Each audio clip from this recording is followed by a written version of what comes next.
Hey, this is CF Tracking. This is a website and YouTube channel dedicated to trying to find devices that help in CrossFit or high intensity interval training growth and have some sort of benefit versus all the running and cycling reviews that you'll see out there. And what I want to do today is talk about Fitbit. Just in a broad sense, is it good for CrossFit training or high intensity interval training? And specifically about the active zone minutes that Fitbit has just announced a few months ago. Touch on another few things as well. But if you like the video, please give it a thumbs up. I'm definitely trying to build a subscriber base, so please subscribe for future updates. Going to be reviewing a bunch of watches coming down the pipe. But just to answer the simple question for activity zone minutes, that's something that's now available on the Charge 4. I was asked to participate in a beta test for some new analytics that Fitbit is working, and after using the Charge 4, I just felt like I have to answer some of these questions to see if there's value for high intensity interval training or CrossFit training, and the simple answer is no. I have felt like I just can't wait to get the Fitbit off my arm because it just feels so simple and plain and really more centered on people just trying to build a healthy lifestyle. So to get some specifics, activity minutes are a new breakdown of the time you spend in heart rate zones, similar to all the main sports tracking devices that track your time in detailed zones based on your maximum heart rate for your age. So you have, zones 1, 2, 3, 4, and 5. That is pretty standard for Suunto, Polar, and for Garmin. That's been around for a long time, how long you can see how long you've been in these zones. But the activity minutes just sort of calculates if you're in a fat burning zone, a cardio zone, or maybe even a peak zone. And it tracks those minutes like Garmin's intensity minutes. If you had a Garmin device, they've been tracking something called intensity minutes for years now, where it's just a sort of accumulation of a number of minutes per week that you're in a higher heart rate zone, and you get extra credit for the higher zones of heart rate.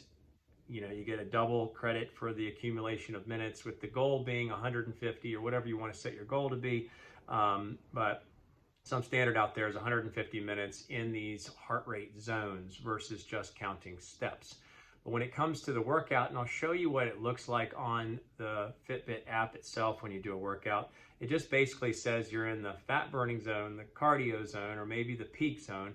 And one of the things I have a hard time with is you don't get to dive into the heart rate chart, but it doesn't really evaluate your exertion level. It doesn't give you a score for the workout. It just tells you how many minutes you were in one of these higher level zones. So I have not found it to be any more beneficial than some of the basic stuff they have been doing along the way. Again, it's more beneficial for those just trying to build health and wellness in more of a general sense rather than training to really push yourself to a higher level of intensity and a higher level of exertion. So is Fitbit in general across the board good for CrossFit or high intensity interval training? Answer is no. The heart rate hasn't been great with any kind of wrist flex. It hasn't been very reliable, and I'll show you that in the chart now from a workout from earlier. It doesn't connect to a chest strap, so you can't get away from just the optical heart rate sensor. You don't get higher level analytics for the workouts, for the exertion. You don't get load tracking for how much you've been working over a period of time, other than just those activity zone minutes that you've accumulated over the course of a week, and that's not even across the platform on all the devices. You can't open the heart rate chart, like I said, in the workout. You just get simplified zones rather than really seeing how much time you spent in specific zones of heart rate measurement. And then other sort of sideline problems of me using a Charge 4, I can't read it in sunlight, and it is just hasn't been the great experience. Another thing that I wanted to mention is when it comes to sleep. So Fitbit's held as one of the best when it comes to sleep standards or sleep evaluation, and they did introduce the sleep score a number of months ago, maybe a year ago now, but the sleep score is okay, and I like that there is a score, so it's telling you something, not just giving you numbers or details from your sleep. But the score for me has been way off. I'm going to do a more intensive sleep study or sleep review of all the main tracking devices that are out there. But it's given me higher level scores than any of the other devices are giving me for super poor quality sleep nights. There was a night I got about 4 hours of sleep and it gave me a score of 74. There was a night I got 4 hours and 45 minutes of sleep and it gave me a score of 77. So again, from a CrossFit training, from an overall training evaluation, you want to know what your recovery looks like. And when you're getting a sleep score of 74 and you got 4 hours of sleep and had a really disjointed night of sleep, that's not effective or useful information. Plus, they did introduce the pulse ox, or the blood oxygen level, while you're sleeping. So they now turned that sensor on in the back of their watches, but it just gives you a chart. So it doesn't tell you an overall percentage of time that you were in higher quality blood oxygen levels. Just gives you a chart. It basically will show you if you have any real issues. So if you have a peak, if you're breaking out of a certain zone, it'll show you that. So that's minorly helpful, but you can't blow up the chart and look at it in detail. You can't track it across time over the course of your sleep over the night to see even exactly what time. So you can't dive into the data. And that is true across the whole Fitbit platform from what I'm seeing. You really can't dive into the data. So in simple summary, before we look at a little bit of how workouts look on the app compared to Garmin, simple summary is that Fitbit's meant for just basic overall health, getting a little healthier, counting your steps, counting maybe the stairs you walked up, and now counting maybe the amount of minutes that you've accumulated in a higher level of heart rate zone. Not really useful for high level training. So with that, let's get into the app itself. But again, thanks for watching.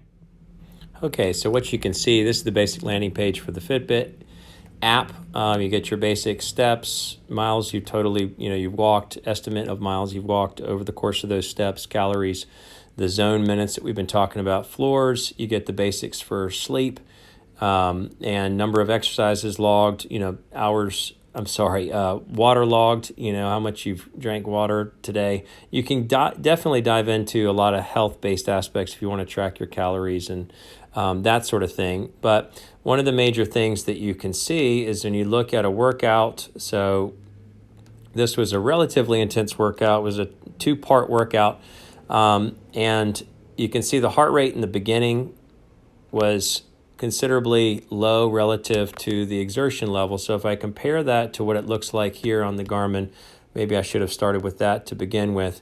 So it was an AMRAP of 7 minutes with double unders and dumbbell hang power cleans.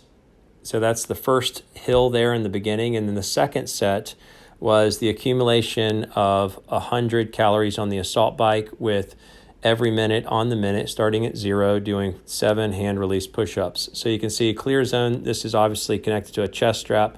See a smooth average heart rate of 157, maximum heart rate of 179. And then you look at it on the Fitbit app, and the whole beginning of the workout just did not register the average heart rate. It did clean up a little bit during the assault bike. It sort of caught up a little bit, but did not track accurately at all for the time in the heart rate zones. You can see that they have expanded the heart rate zones to peak, cardio, fat burn, and then below zone.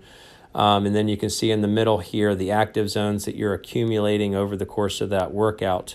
But just very simple stuff. You can click on the heart rate. It doesn't give you any detail. You can't hold your finger on it and see what your heart rate level was at any certain time. And then you compare that to a more true sports tracking here on the Garmin, where you can see detailed. If I hit on the heart rate, it'll give me the blown up chart, and I can track every minute of the workout. The training effect, obviously that's not available on all Garmin devices.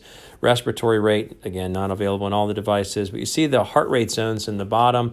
You get a detailed heart rate zone for each segment based on your age and your estimated max heart rate. So very, very simple workout summary. Now that they've even added the active zone minutes, and the heart rate zones are a little more detailed, but not very useful. So you go back into the summary, even on the sleep, like I was mentioning, there were times I got 4 hours and 7 minutes of sleep and it gave me a score of 74. That is a total false. I should have gotten a score of 30.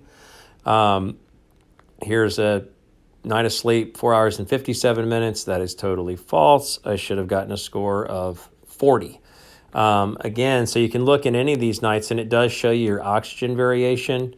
That might be useful if you have sleep apnea or you snore a lot or something like that. But overall, again, I can click on that oxygen chart. It doesn't bring up any details.